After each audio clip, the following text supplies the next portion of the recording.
নিয়োগ দুর্নীতি মামলায় ৭ সকালে অ্যাকশনে এনফোর্সমেন্ট ডিরেক্টরেট।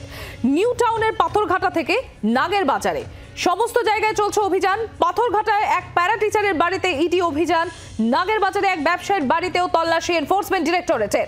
রাজারহাটের কাশীনাথপুরেও ইডির হানা। আপনাদের আরো একবার জানাবো, রাজারহাটের কাশীনাথপুর, সেখানেও ইডির হানা। পেশায় জমির দালালি করত প্রসন্ন রায়ের ঘনিষ্ঠ বলেই পরিচিত, তার বাড়িতেই চলছে ইডির হানা। বাড়ির চারপাশ ঘিরে রেখেছে কেন্দ্রীয় বাহিনীর জওয়ানরা। ইডি সূত্রে খবর, এই পার্শ্ব শিক্ষক প্রাক্তন শিক্ষামন্ত্রী পার্থ চট্টোপাধ্যায়ের ঘনিষ্ঠ। তিনি প্রসন্ন রায়ের সঙ্গে প্রাক্তন শিক্ষামন্ত্রীর অন্যতম যোগসূত্র বলেও সূত্রের খবর। প্রসন্ন রায়ের মিডলম্যান হিসেবে কাজ করতেন এরা। আর নিয়োগ দুর্নীতির টাকা কিভাবে তছরূপ হয়েছে তারই খোঁজ নিতে তল্লাশি কেন্দ্রীয় তদন্তকারী সংস্থার, এমনটাই খবর এনফোর্সমেন্ট ডিরেক্টরেট সূত্রে। রাজারহাট থেকে আমাদের প্রতিনিধি অর্ণবাংশু নিয়োগী রয়েছেন আমাদের সঙ্গে। অর্ণবাংশু, রাজারহাটে সেখানেও চলছে এনফোর্সমেন্ট ডিরেক্টরেটের তল্লাশি। আমরা দেখেছি আজ সকালে বেশ কয়েকটি জায়গায় ইডির তল্লাশি চলছে। নিয়োগ দুর্নীতি মামলাতেই মূলত এই তল্লাশি চলছে। এখনো পর্যন্ত কি আপডেট রয়েছে?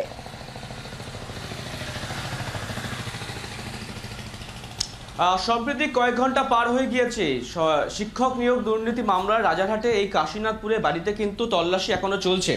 বাইরে কেন্দ্রীয় বাহিনী মোতায়েন করা রয়েছে এবং দ্বিতীয় তলায় দেখানোর জন্য বলবো যে ক্যামেরা পার্সন পার্থ পালকে, যে সেকেন্ড ফ্লোরে যে থাকেন তিনি, তার বাড়িতে কিন্তু মেন তল্লাশিটা চলছে এবং সকাল থেকে তারা আছেন। এবং দ্বিতীয়ত অফিসারেরা তারা সমস্ত ঘর কিন্তু খতিয়ে দেখছেন।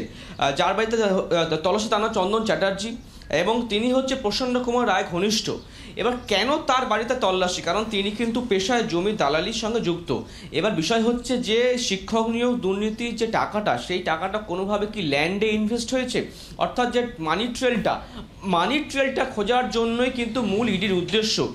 যে লিকুইড মানি, শিক্ষক নিয়োগ দুর্নীতির যে টাকাটা, সেই টাকাটা কীভাবে ছড়িয়ে গেল, কীভাবে কনভার্ট হয়েছে, সম্পত্তিতে কোথায় কনভার্ট হয়েছে, সেই সমস্ত বিষয়গুলো খতিয়ে দেখার জন্যই, জিজ্ঞাসাবাদের জন্যই কিন্তু যে তল্লাশি। উপরে যে ঘরটি দেখতে পাচ্ছ, সেই ঘরটিও কিন্তু তারা খুলে তল্লাশি করেন। সেখানে কিছু মালপত্র রাখা আছে এমনটা জানতে পারছি আমরা। 2 বছরও তিনি বিয়ে করেছেন এবং সেই সূত্রে তারা তল্লাশি করছেন, জিজ্ঞাসাবাদ করছেন প্রসন্ন রায়ের সঙ্গে তার পরিচয় কীভাবে হলো, পার্থ চ্যাটার্জিকে দেখেছেন কিনা এবং তার সঙ্গে কিছু কন্ট্যাক্ট পেয়েছে ইতিমধ্যে। সেই সমস্ত তথ্য তারা কিন্তু সামনে রাখছে। সেই তথ্যগুলোকে সামনে রেখে জিজ্ঞাসাবাদ চলছে এখন পর্যন্ত জানতে পারছি আমরা ইডি সূত্রে। শুধুমাত্র ওই ব্যক্তিকে কি জিজ্ঞাসাবাদ চলছে নাকি তার পরিবারের লোকজনদেরও জিজ্ঞাসাবাদ করা হচ্ছে এনফোর্সমেন্ট ডিরেক্টরেটের তরফ থেকে?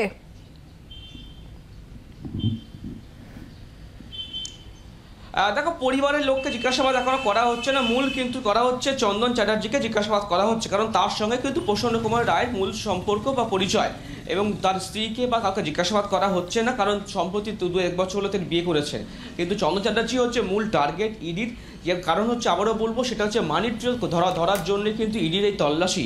কারণ এই লিকুইড টাকাটা বা এই যে দুর্নীতির টাকা, সেটা কিন্তু কীভাবে কনভার্ট হয়েছে, অর্থাৎ জমির ব্যবসায় বা জমিতে কেউ বেনামে জমি কেনা হচ্ছে কিনা, সেই সমস্ত বিষয়গুলি খতিয়ে দেখার জন্য, জানার জন্য কিন্তু এই ইন্টারোগেশন এবং তল্লাশি চলছে তার বাড়িতে।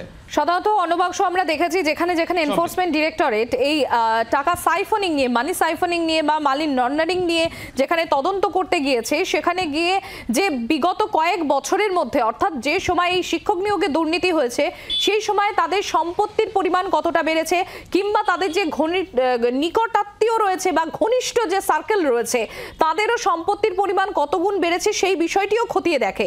এক্ষেত্রে অর্থাৎ এই চন্দন চ্যাটার্জির ক্ষেত্রেও কি সেই পদ্ধতি অবলম্বন করা হচ্ছে এনফোর্সমেন্ট ডিরেক্টরেটের তরফ থেকে?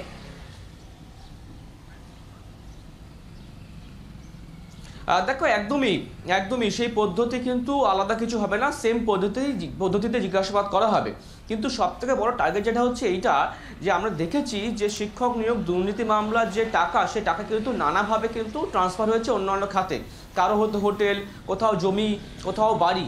সুতরাং এইটা হচ্ছে মেন ফোকাস তদন্তকারী সংস্থার, যেই চন্দন চ্যাটার্জি, তার যেহেতু একটা পেশা বা ব্যবসা রয়েছে জমির কারবারি। সুতরাং সেই জায়গা দাঁড়িয়ে সহজেই কিন্তু একটা প্রশ্ন আসতে পারে যে এই টাকাগুলো হয়তো জমিতে কনভার্ট করা হয়েছে বা ল্যান্ড কেনা হয়েছে, কারো বেনামে হতে পারে। সেই জন্য 7 সকালে তল্লাশি হয়েছে তার বাড়িতে। যে সমস্ত কাগজপত্র পাওয়া যাবে সেখান থেকে অনুমান করা হতে পারে যে কারো নামে জমি কেনা হচ্ছে কিনা, বেনামে কেনা হয়েছে কিনা। তোমার যেটি প্রশ্ন যে আত্মীয়দের নামে, সেটাও কিন্তু খতিয়ে দেখা হবে। চন্দন চ্যাটার্জি যারা রিলেটিভ বা ঘনিষ্ঠ, তাদের কারো সম্পত্তি বেড়েছে কিনা, বৃদ্ধি হয়েছে কিনা, সেগুলো কিন্তু পরবর্তী ক্ষেত্রে দেখা হবে। এই ছাপা বা তল্লাশিতে কিন্তু মূল টার্গেট হচ্ছে যে কিছু ডকুমেন্ট সিজ করা বা তল্লাশি করা। সেই কারণেই কিন্তু তারা এসছেন, জিজ্ঞাসাবাদ করছেন এবং কাগজপত্র তারা খতিয়ে দেখছেন এবং বাজেয়াপ্তও করছে। বাংলার আওয়াজ, বাঙালির আবেগ, জি 24 ঘন্টা।